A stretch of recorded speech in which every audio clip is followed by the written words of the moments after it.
I'm Ryan. I'm part of the Free Saibaba Coalition US. Really just getting started with this campaign. This is a big step, and it's really great to come together here in New York. In some senses, we're standing here and we're standing up for Saibaba and his life, because the Indian state is trying to kill him. As Dave mentioned, they're denying him the most basic medical care, vitamins. He was in preparation for surgery for pancreatitis when they took him to jail. Now they're denying him blankets, shivering the cell. But we're also here because Saibaba's, in some sense, it's not just reasonable to him. He's standing up, as you mentioned, for the Adivasis, for the anti-displacement struggle in India. He's standing up for the oppressed peoples all throughout India, and he's been a key voice domestically and internationally in support of people's struggles in India, which are in Chhattisgarh, as you said, which are in Kashmir, which are in the Seven Sisters to the north, and which are all throughout, because we have Dalits throughout all of India. There's oppressed nationalities throughout all of India. So I think it's really important to see in that larger context of the suppression of dissent, both the suppression of intellectuals, and Saibaba's imprisonment is a message to intellectuals across India that don't speak out. But of course, he's not giving in, and we need to support that dissent in so-called the world's biggest democracy.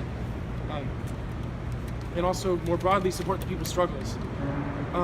It's hard maybe to conceptualize a bit here. I know people are familiar, but we've been out tabling in Boston, and people are very supportive and excited to hear about it. And a few times tabling recently, we gathered around 300 signatures, not just in the South Asian community too. Lots of people who had never heard of this. There's a barrier to entry explaining it, but people are taking this up, and hopefully we can build this into a nationwide movement.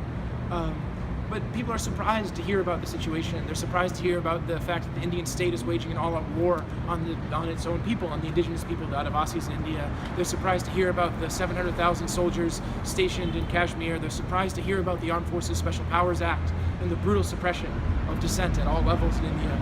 But they're also surprised to hear, and maybe even more surprised to hear, that people are standing up and fighting back and winning, that people actually are overcoming oppression.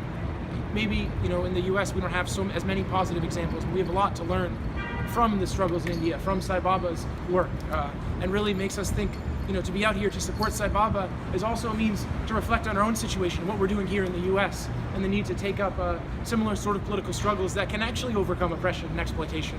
And I think that's really what's meant by internationalism, not just a little humanitarian work here or there, not just signing a petition, but coming out and really supporting it and seeing how the relation between our situation and the situation somewhere else, they are interrelated in the broad sense and in a more direct sense.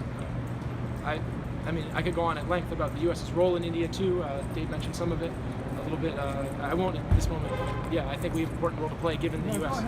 Okay, I'll talk about it then. Yeah, you did. So, I mean, as you mentioned with Operation Green Hunt, Saibaba has mentioned repeatedly with Operation Green Hunt and with Salwa Jadun, U.S. intelligence services were key in actually advising the Indian government and Indian military on how to pursue these following initially low-intensity conflict strategy, and now with Operation Green Hunt, in part with Salwa Jadun too, following the Strategic Hamlet program that the U.S. implemented in Vietnam, which they say is based on the British occupation of Malaysia, but is really in part based on the Japanese fascist occupation of Korea and China in the concentration camps, because that's what a Strategic Hamlet is. It's a concentration camp.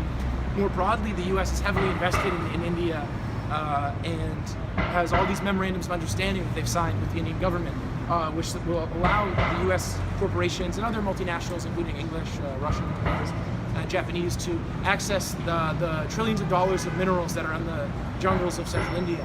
And they plan to turn this into a wasteland.